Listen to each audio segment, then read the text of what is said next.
parce que lii dafa yàgg c'est depuis 1996 la fi Forteza Corporation nekkoon ak Petrosen di exploité gaz Ngadiaga musul gis boppam ci gaz boobu ñuy exploité ñu yàggoon ko xeex nag lu yàggul dara organiser nañ fi manifestation bi ñu ko organisé doole lañ ñu jaay xëy andi fi lu doon ay gémi dëkk bi yëpp dañ ko encercler ak ay gémi ay gendarme ñu jóge ci loolu ñu def benn conférence de presse avec Guy Marius Sagna le sous-préfet lui-même il nous a appelé pour nous menacer pour ngeen xam ne situation bi dafay yàgg. na Sénégalais yi jël seen responsabilité bopp teegal ndayu Macky Sall mu jógee ci réew mi. jërëjëf. mais Macky Sall moom mooy kan ba lu ko neex mu def ko ci réew mi te kenn du ko wax dara. en tout cas moomuñu de. benn nit dafa moom ndeyu 16 millions de Sénégalais. déedéet. 16 millions de Sénégalais nañu wàcc si mbedd mi teegal ndayu Macky Sall mu jógee ci tawoon bi moomul nit ñi politique a ngi nii bu Sénégalais yi wàccoon tey kenn du joxe ordre ne téye leen ci foule bi na Sénégalais yi wàcc jëflante ak Macky Sall def bras de fer Macky Sall jógee si réew mi moomul nit ñi mu jël suñu réew mu teg ko ci yoon bi lan la buñ jot waxoon amul pepp gaz bu am ci réew mi. en tout cas takk bi am Ngadiaga lan la. kenn xamu ko. laaj leen ko. yàlla moo leen weer. non Mout Bane lu tax waxul ci loolu grand. pourquoi il ne parle pas. non du ñu ci wax TFM du ci wax Mout Bane du ci wax parce que ñooy ay caga la ñu dañuy cagatu du ñu ci wax bu leen yaakaar presse boobu di ci wax bu presse amee bu ciy wax mooy presse wu Sen TV moo ci wax wala yeneen presse yi parce que ñii ñoo moom seen bopp kenn joxu leen xaalis kenn joxu leen dara sax bu ñu waree fay seen impôt dañ koy fay normal mais groupe de presse bu mel ni GFM ñooñu ñëpp c'était traître ba ci artistes yi di jooy naan dañoo war a manifester wu daan na leen Sénégalais yi jàppale benn Sénégalais du leen jàppale parce que bu Sénégalais yi soxlaa kenn doo gis benn artiste bu ñëw au contraire dañuy dem ci pouvoir bi di leen di musical di leen di xalamal pour ñu leen di jox xaalis di leen condé di leen di jox xaalis au détriment des Sénégalais léegi nag Sénégalais nag ñoo war a am bopp am fulla am fayda ñu jël suñu réew ñu teg ko ci ñu tegaat ko ci raay bi parce que Sénégal dafa war a développer sama waa ji. exactement. Sénégal dafa war a développer pour lan Sénégal waru mën a développer. te lépp luy réew di am ñun Sénégal am na ko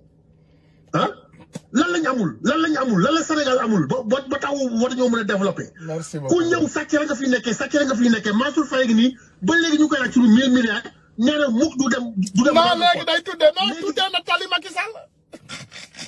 waaw non loolu lu ndaw la loolu lu ndaw la suñu problème mooy suñu xaalis bi ñu koy dénk mu koy pasaree yóbbu ko États-Unis di si wut ay kër di ko jox ay doomam ñuy laay foofu comme ay doomu multimilliardaire loolu moo dul yoon suñu doom yaa ngi nii sonn suñu mbokk sénégalais yaa ngi nii dañuy sonn bay bëgg a dee ñun bu ñu xoolal suñu bopp rek ñun ñu ngi fii suñu Europe bi suñu asal mu ngi baax mais mënuñu am jàmm parce que sénégalais yi amuñu jàmm en tout cas merci beaucoup merci gars yi dafa am benn waxtaan bu am solo boo xam ne bëgg naa koo waxtaan si suñu deuxième partie waxtaan bi c'est important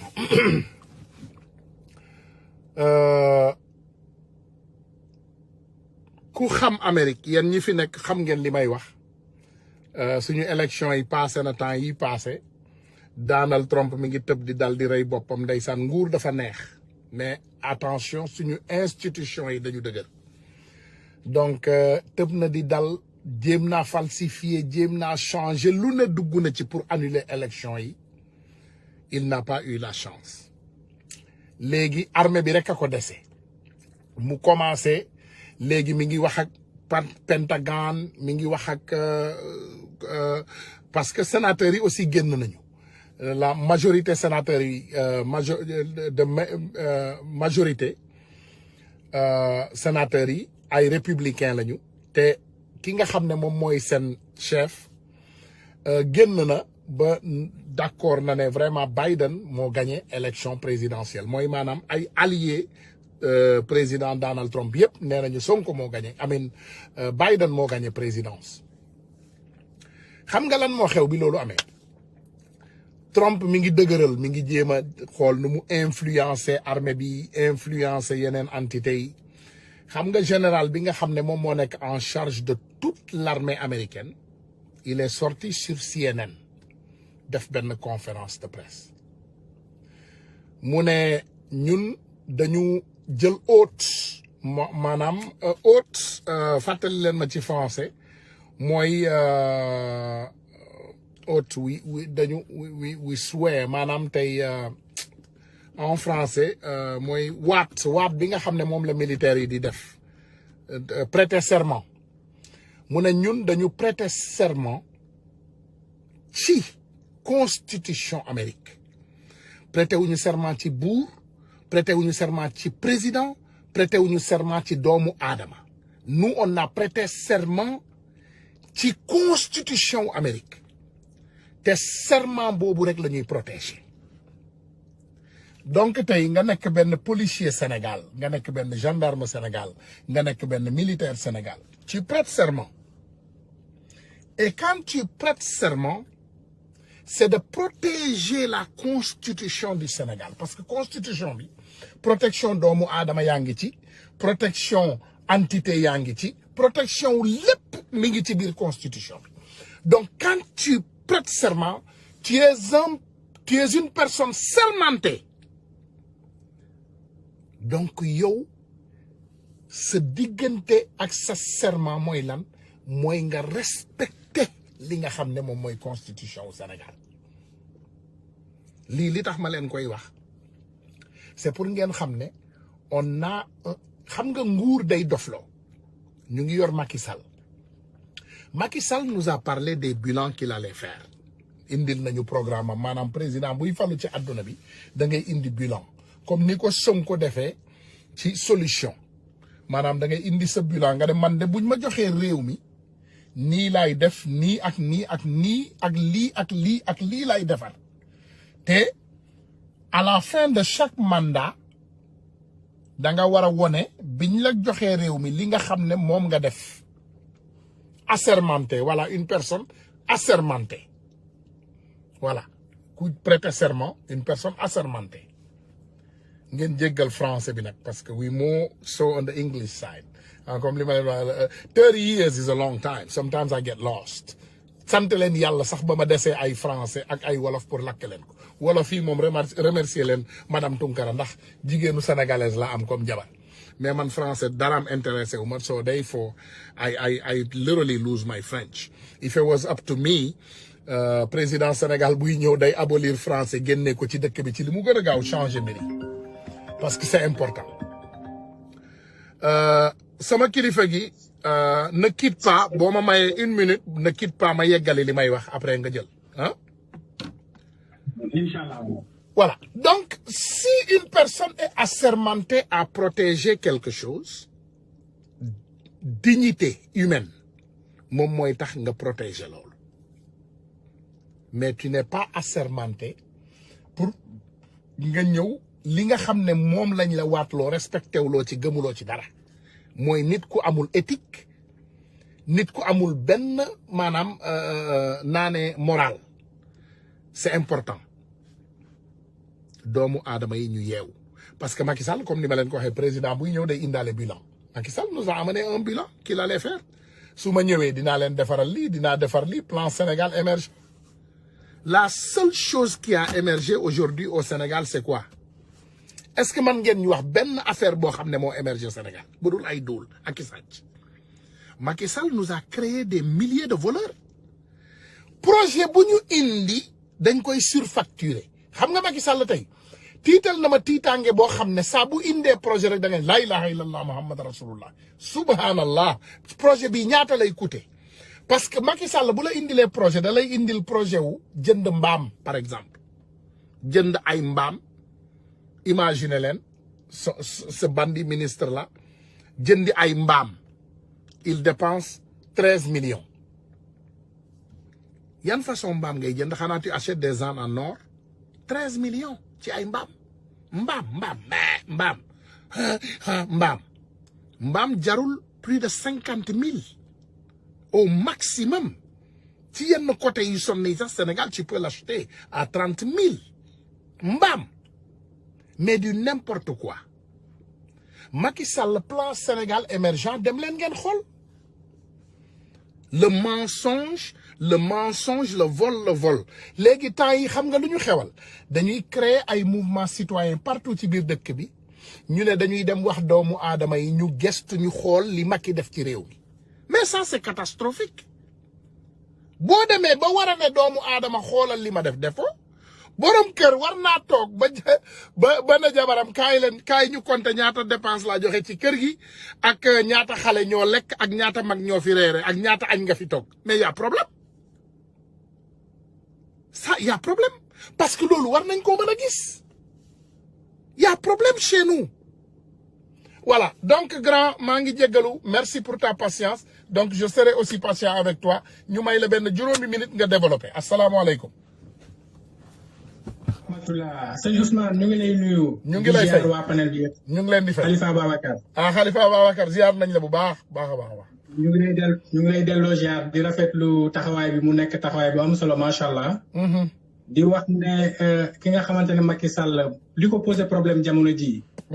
nekk xewatul Sénégal ci bitim réew lay xew mooy maanaam ñun ñi constant nekk di ko xeex jour et nuit. loolu rek moo ko jaaxal ndax Macky Sall def na boppam buur Sénégal ba pare. waaw def na boppam buur Sénégal te nag waa ji wax na ko sànq. tey jii ñu toll bi ñu soxlee Sénégalais yi retrouvé wu nekk benn jëlee fi Macky Sall kenn génnul. y compris les lutteurs ñoom ñëpp dañu dem côté wu nekk ci côté am. les musiciens ñëpp les comédiens ñëpp a dem ci côté am fàtte askan bi. te Macky Sall moom comme dafa def boppam buur boobu mu def boppam ñëpp ay daag la leen def faxalewul Sénégalais yi respecté wu leen. gis nga bu xësoon ba muselé li nga xamante ne ñoo nekk ci diaspora bi ba kenn dootul waxati su ko bu ko defee Macky Sall dootul waxati ak Sénégalais yi ndax c'est quelqu'un boo xamante ne tubaab bi dañ koy conditionné jour et nuit. waaw xaalis bi génn Sénégal yëpp ak xaalis bi nga xamante ne ñu ngi koy dégg dérive yooyu yëpp tubaab bi da koy concevoir parce que ay miettes la pour moom. ressources naturelles yi nekk Sénégal moom la tubaab bi teg loxoom tënk Macky Sall jël ko ñoom. def ko gouverneur boo xamante ne dafa jàppee boppam buur te nag sénégalais yëpp Macky Sall daf leen ne moom buur laa te ci loolu lay continuer ci loolu la nekk di def actuellement. loolu la nekk di def actuellement moo tax mu bëgg a rattaché wu avec l'armée continuer lépp loo xamante ne ay activité la yoo xamante ne ñi nekk ci biti ñu ngi koy def da leen koy empêcher képp ku bokkul ci moom. loo fa def comme activité mën na la def li nga xamante ne mooy ay arrêté préfectoral yoo xamante ne bu ko génnee rek dootoo mën a ci def dara te li nga xamante ne moo ko posé problème Macky Sall li ko posé problème mooy suñu frère boobu nga xamante ne téye na ko muy Assane Diouf.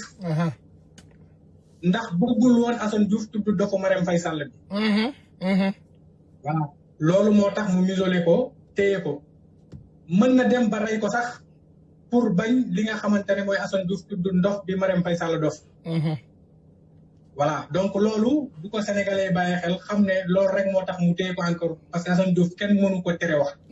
su génnee kenn mënu ko tere wax. te bu waxaatee bu taalatee laayat di wax foog mu tudd ndoxu Marème Faye Sall bi. et c'est vrai que Marème Faye dafa feebar. ah mais Macky Sall ci boppam dafa feebar nga. Macky Sall a le Down syndrome. Macky on l'a dit l'autre jour Macky Sall ndof bi nekk ci moom. fi ñu toll dafa ñi ko xam nga lan moo koy dundal mooy ñi koy jay. di ko tuddee ay télé. di ko créer ay affaires yoo xamante ne loolu moo koy dundal. mooy masqué wu li nga xamante ne mooy ndoxam. voilà c'est pas quelqu'un de normal donc sénégalais yi loolu la ñu war a xam ne ils n'ont pas un président qui est normal. buur la def boppam. léegi nag ñu jëm ci li nga xamante ne mooy kaawu ville de Dakar bi mu bëgg dindi ak ville de Thiès. boo xoolee ñaari point stratégique la parce que dëkk bu nekk am nga aéroport am nga port. parce que port Ndayane dañ ko bëgg a instauré. mais marché boobu ñan ñoo war a jël port boobu après. ak aéroport bi. ak ville boobu ñuy wax ville Mbodiène boobu ñu bëgg a def Econ City. donc yëpp ay point stratégie la yoo xamante ne bëggatuñu opposant bëggatuñu kenn du leen opposé. avec la avec collaboration bi nga xamante ne mooy le bourg de Maroc. bourg de Maroc boobu il a lâché mooy jeune boobu nekk le capitaine boobu ñuy wax capitaine Guèye je sais pas le goût bi ce gars là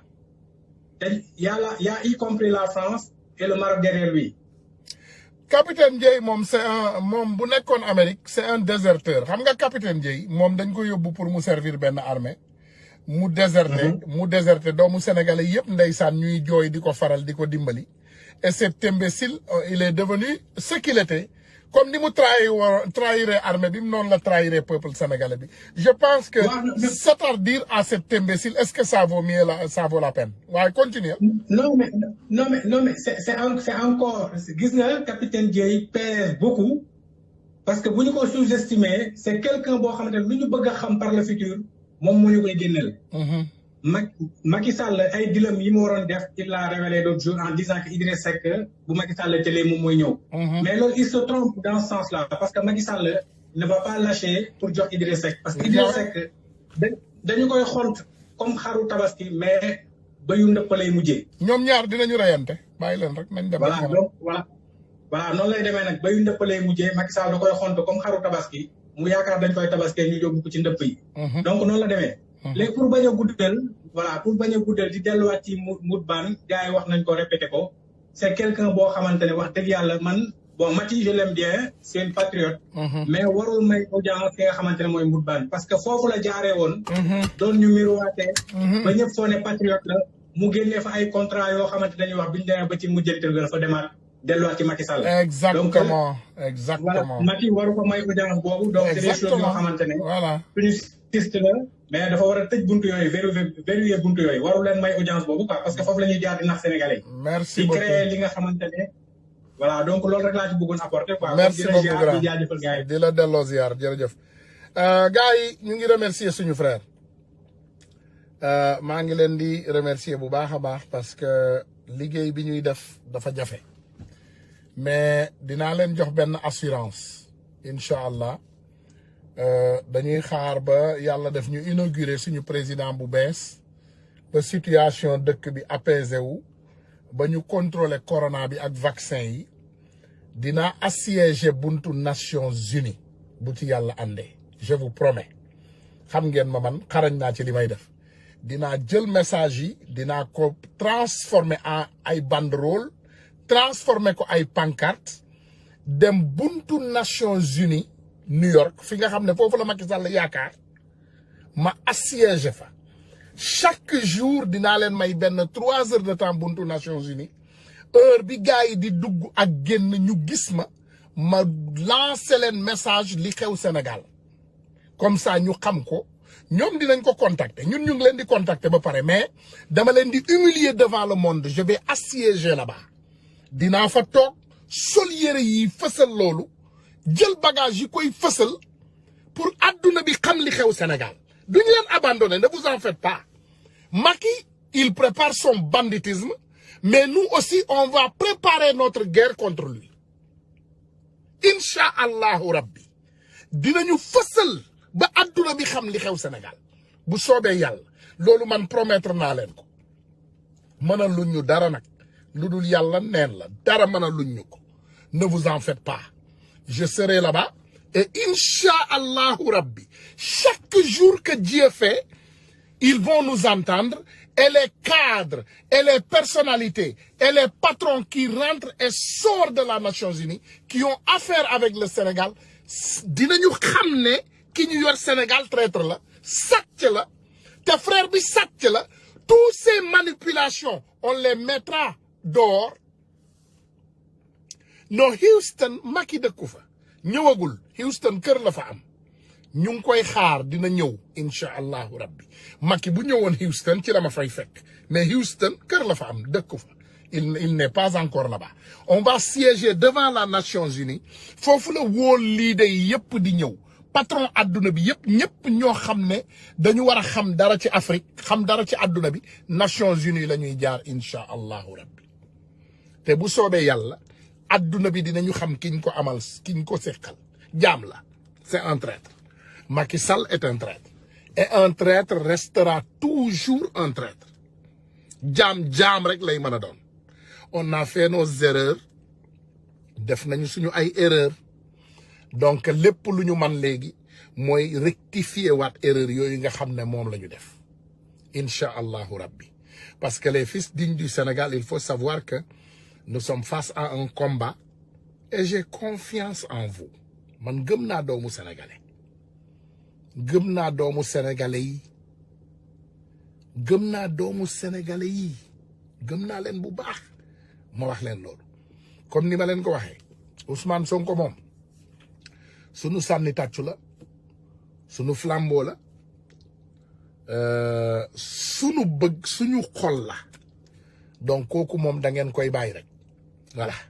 Comme ni ma leen ko waxee. xaw ma nag xam nga c'est bizarre bu ma waxee ne ñii toujours su ma waxee rek sama rakk yi xaw a rey seen bopp waa Tounkara bul wax loolu ñëwal Pastef déedéet je ne suis pas un membre du Pastef mais Ousmane Sonko moom sunu sànni tàccu la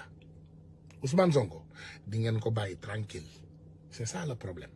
les jaloux resteront toujours jaloux vous allez mourir parce que sëñ bi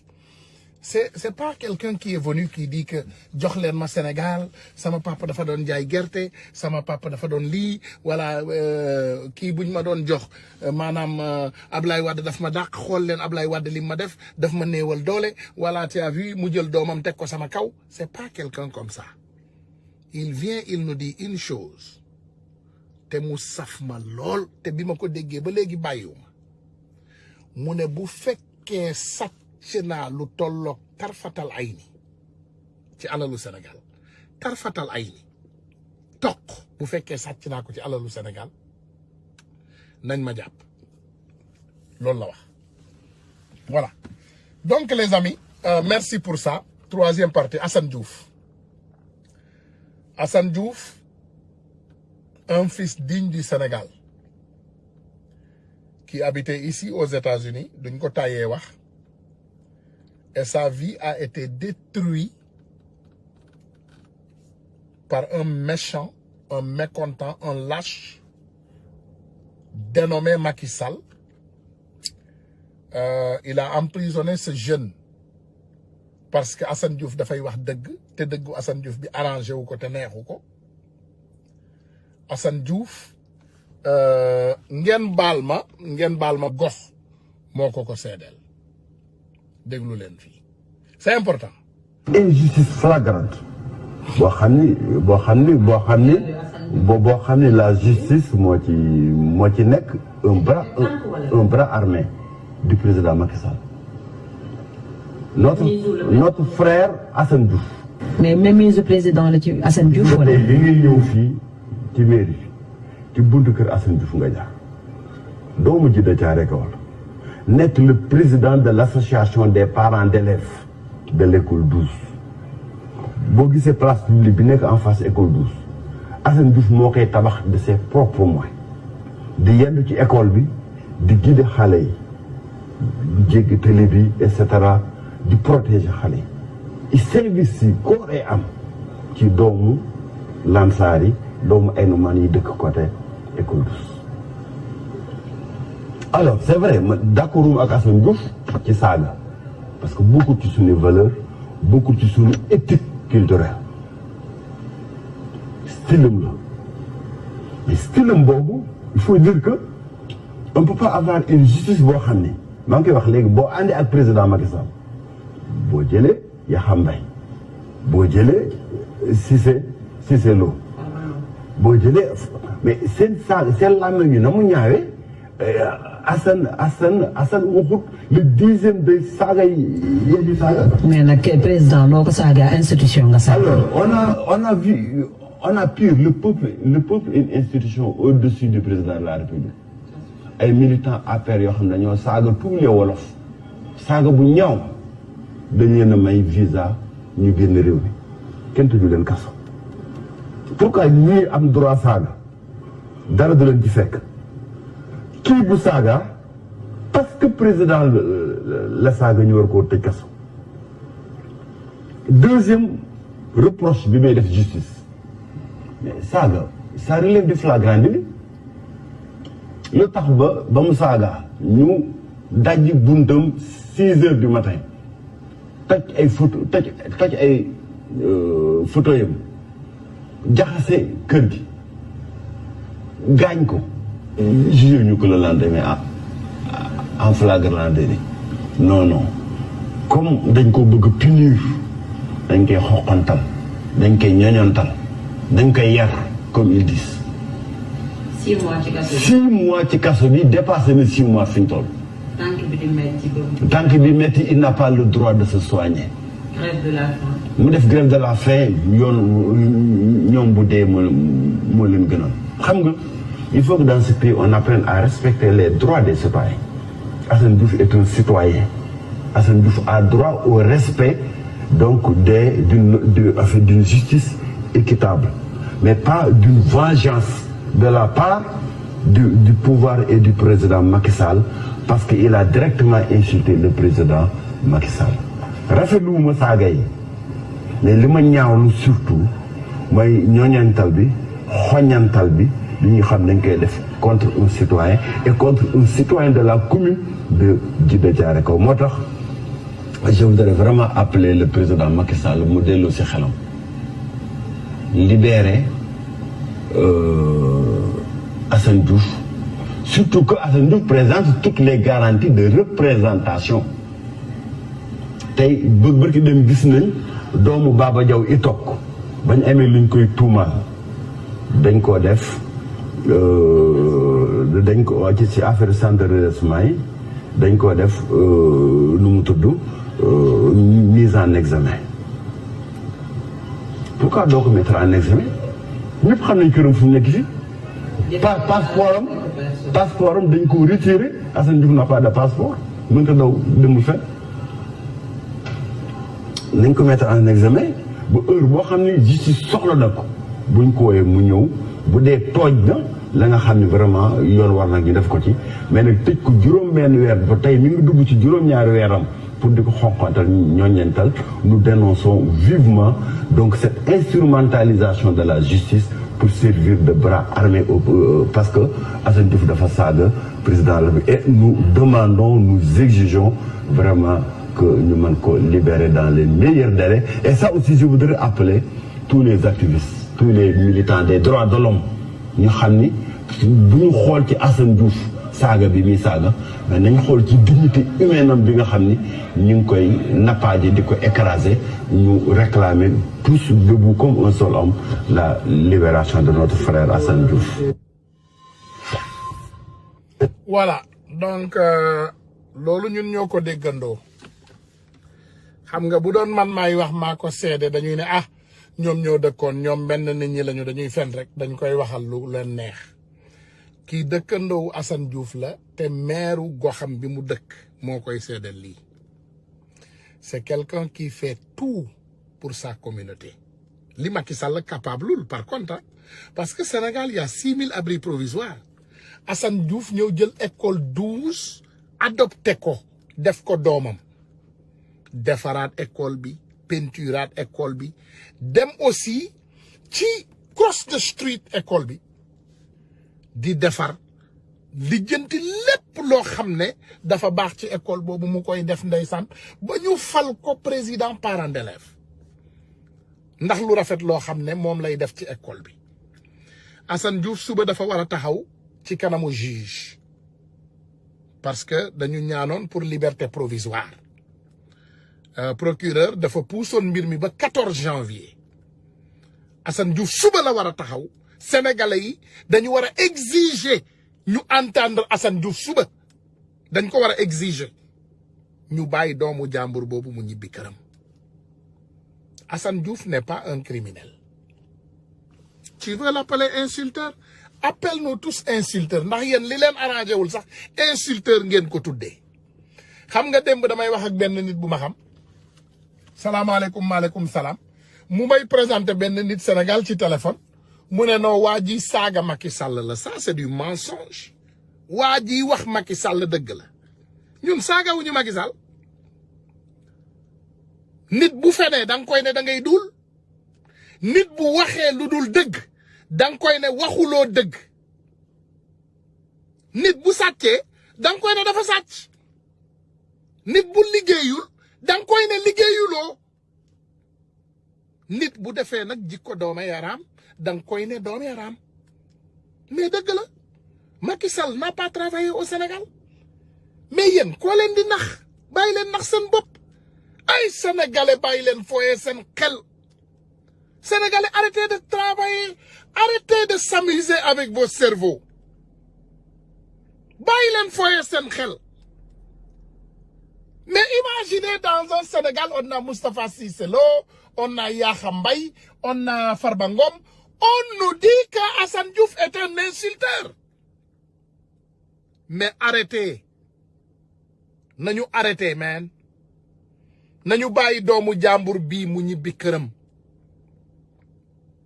Macky Sall sénégalais yi gëmuñu la we don't believe you xam nga nit mën naa ñàkk doole xoolal xale bu jigéen bu amul dara amul fu mu dem mu toog kër jëkkëram ndax naqar le con qu'il est le mari dit que xale bii man rek la nobu la dafa amul moyen pour dem Macky Sall noonu nga tollu foofu nga tollu sénégalais yi